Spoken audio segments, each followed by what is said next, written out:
Welcome to the Fantasy Football Hub YouTube channel for another Gameweek 15 preview. Today I'm joined by a man who has 7 green arrows in a row, but despite that is actually quite annoyed. Bakar, before we started recording, jumped on and said, yeah, I'm not best pleased. And to be fair, when we look at your team and your transfer last week, Bakar, I can understand why. How was last game week? Yeah, thanks for having me, Jack. Hello and welcome to all the listeners and viewers.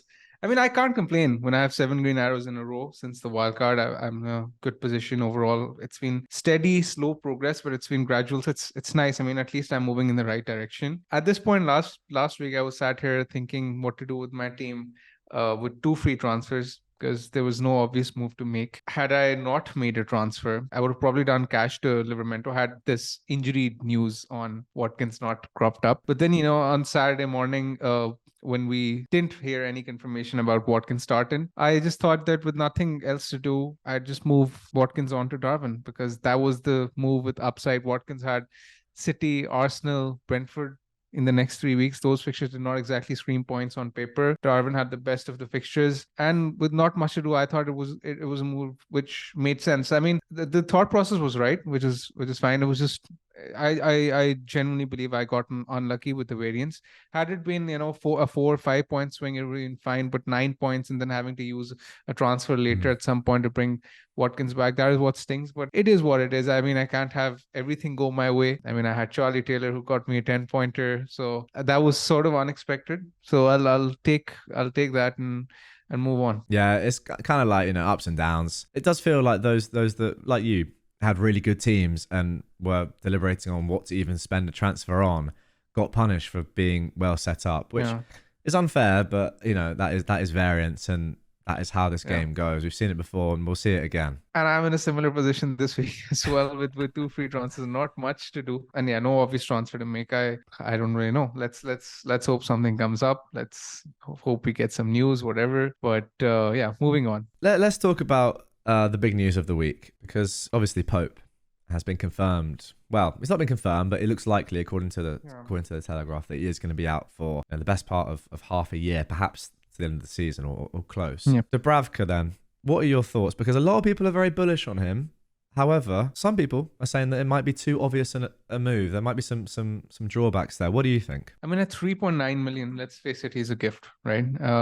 In one of the best defenses in the league, I think he's an excellent option. The only problem I have with him is that there are rumors now doing the rounds that De Gea might be signing for Newcastle. He's a free agent, so he can come in.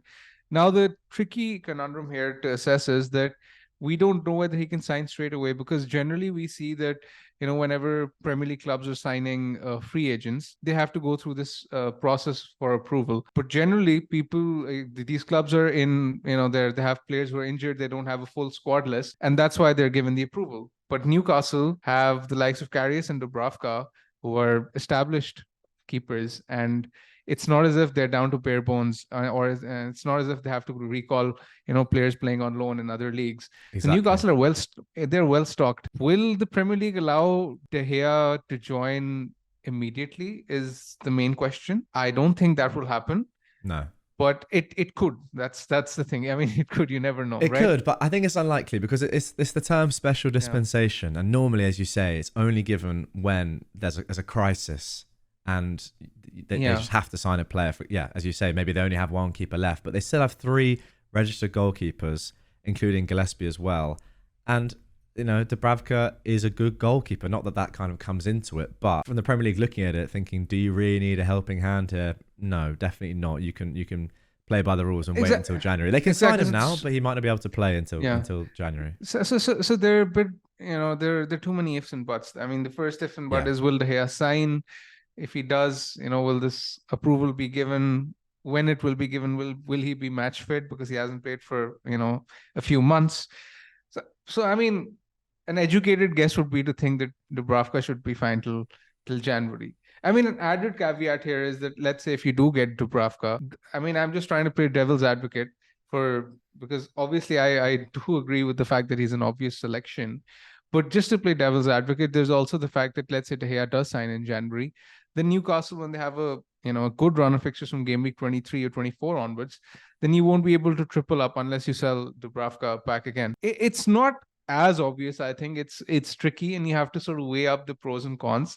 I mean, I've talked enough about the cons. I'll now come to the pros. I mean, the pros are that, he's Yeah. playing for one of the best defense in the league, and a lot of us have stacked up with Areola. And Areola, we've seen West Ham, they're conceding in every game. Their stats aren't great. They're in the bottom 5 defenses for non-pen XG conceded. The good thing with Dubravka is actually he rotates really well with Areola. I mean, you get the Everton fixture firstly out of Dubravka, then Forest at home. There's Fulham at home. There's Luton away. These are good fixtures before January, and this is a spell where Areola has relatively tough fixtures, and then when Dubravka has tough fixtures between game week 20 and 22, when he's playing the likes of City and Liverpool, then Areola's playing the likes of Sheffield United and Bournemouth, so they rotate very, very well. So another question, I mean, it's popular, is that whether you should sell Turner or Areola. It definitely should be Turner, in my opinion, because you want the security of having a second playing keeper, especially with this risk with De Gea, and B, because even the rotation without it is really, really nice. Yeah, and also you're not really going to make much money anyway, and Areola is so cheap. 0.3. Yeah, what's really the point? I will say one thing on Dubravka as well. Just seeing what Newcastle fans are saying generally, they love him as a goalkeeper, which is an important thing. They definitely think he's good enough. A lot of Newcastle fans saying that when the new regime came into the club, goalkeepers was actually one of the positions that they thought they didn't really need to change for a while. Obviously, Pope is a big upgrade there, but Dubravka, according to some Newcastle fans, best goalkeeper they've had since Shea Given. So they have confidence in him as a fan base. Obviously, that doesn't mean that the board and Eddie Howe and his team will have the same, but who knows? I think they are happy. They would be happy, content, perhaps, with him going forward as the keeper for an extended period of time. But you're right. All those ifs and buts are kind of a negative, but in reality, yeah, he's a 3.9 gift. Exactly. It is important, though. I mean, for someone like myself, it probably sort of makes more sense with, free transfer and not much to do. But let's say if people have other pressing fires to put out in their team, then they can evaluate after 2 weeks. It's not as if Dubravka is a must for the next two weeks at least, because I genuinely think that Everton will score this week at home. There's a strong attack at home, and then next week Newcastle are playing Spurs away. So there's every logic to just having more information and letting things go and reassess then in 2 weeks' time. Absolutely. Okay, you mentioned that you don't have many fires, and yeah, as we can see on screen, that is clearly very true. Team looking very, very good for this week in particular, with a 96% Gameweek rating. Perhaps the only player that doesn't look really good for this week is Cash, who is currently last on the bench in terms of predicted points. Didn't start last game week.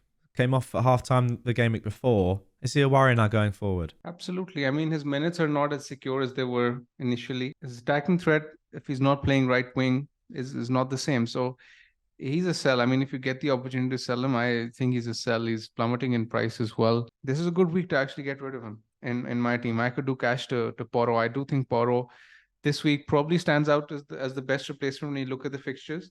I mentioned last week as well that in the weeks to come, Porro and James are the two defenders that will stand out in terms of upside.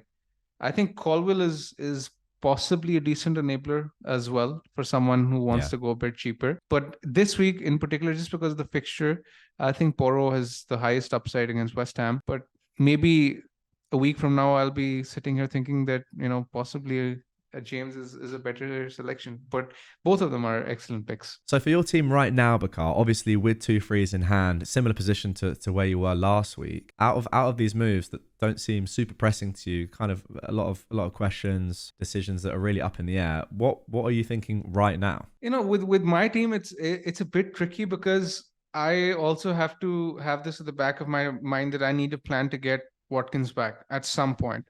Yeah. I want to stay as flexible as possible. I don't want to commit too much money. I'm sort of reluctant to commit money. Having said that, I sort of realized that my defense, while it looks good for this week, next week onwards, it'll be a complete mess. It won't look as good as that because Arsenal won't have a good run of fixtures. Their fixtures will turn, and my team will require surgery. So when I made my team in Game Week 10 on wildcard, it was a 6-week horizon that I targeted.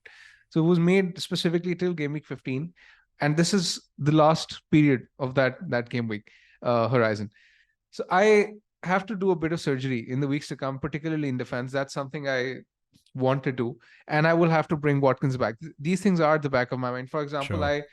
I am, thinking that, for example, in game week 16, we get this news pre-deadline because Liverpool are playing first that if Darwin is benched, then do I have enough funds to go from Darwin to Watkins in one move? These are the kind of things that I'm playing with. I ideally want to be in a position where I can reverse that transfer by next week. I mean, if Darwin is starting, I won't do it, but if he isn't, then at least I'll consider it.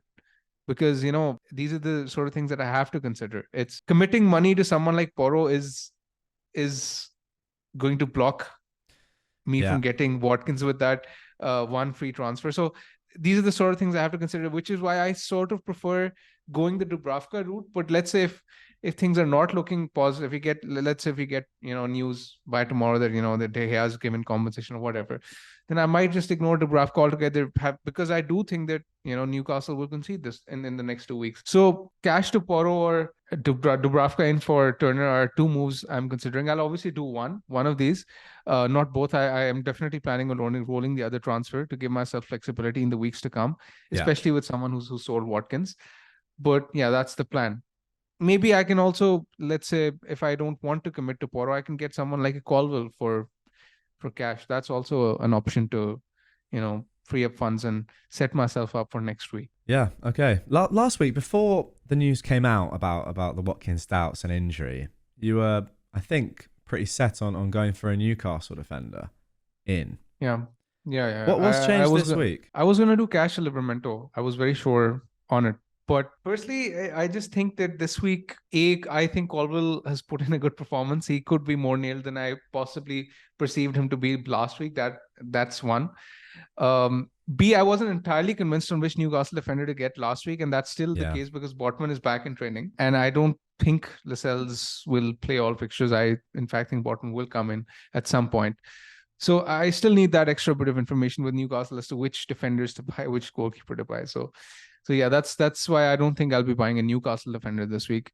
I think if I'm getting a cheaper defender, it'll probably be Colville. If not, then I'll just go with Porro for the upside this week. That's if I make my defensive transfers, those are likely to be my moves. Fair enough. Okay, and Palmer, I want to talk about him because for me personally, I went with him over Gordon last week. Obviously got burned there, picked up that knock that we didn't know about in training. What are your thoughts on him going forward compared to Gordon, who is absolutely flying right now? Another haul this weekend, another goal, just looking in great form. Palmer obviously came on a minute after the penalty was taken, so very unlucky. But what do you think? I mean, long story short, I think both are excellent picks. Both have excellent data. Gordon's data from open play is superior, particularly at home, but there's a 0.7 price difference between them. You have to take that into consideration. And for people like myself who want money for Watkins soon, that's very important. In my opinion, I mean, it is very team dependent, but if you're buying someone this week, I would still prefer Palmer because Gordon seems to be more dependent on his home fixtures. He's delivered in each of his 8 home fixtures this season, and the next 2 fixtures are away. Mm-hmm. So his ceiling isn't quite the same. I don't expect hauls from him against Everton or a haul from him against Spurs away. I mean, sure, he can return, but the same potential isn't there. But Palmer, having spoken about Chelsea's fixtures from now on and on penalties, 0.7 cheaper would still be my pick. Yeah, that's completely fair. I think I'm not sure I'd be as I don't know. I feel like Gordon is just in the form. Obviously, he's in the form of his life right now. But I think something to mention is he does have that flag, and they're playing so many games. Champions League is going to continue. He's an exceptional pick. He's an exceptional pick. I mean.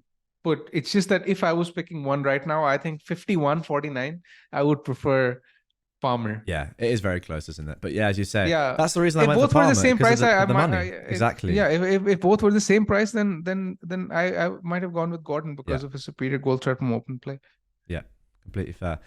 Okay, let's talk about Son, who got a hat-trick of returns in the last game week. One obviously, unfortunately, in his own net, but still double-digit haul.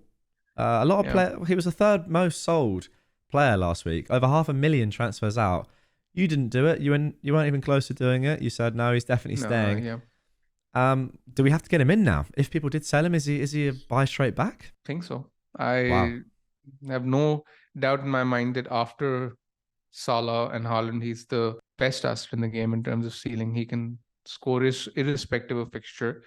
And he's nailed for 90 minutes in this spell where, we are likely to see rotation. So if you don't have him, let's say if someone has, for example, Bowen or Diaby, and they want to get Son in, I would do it even for a -4. Really?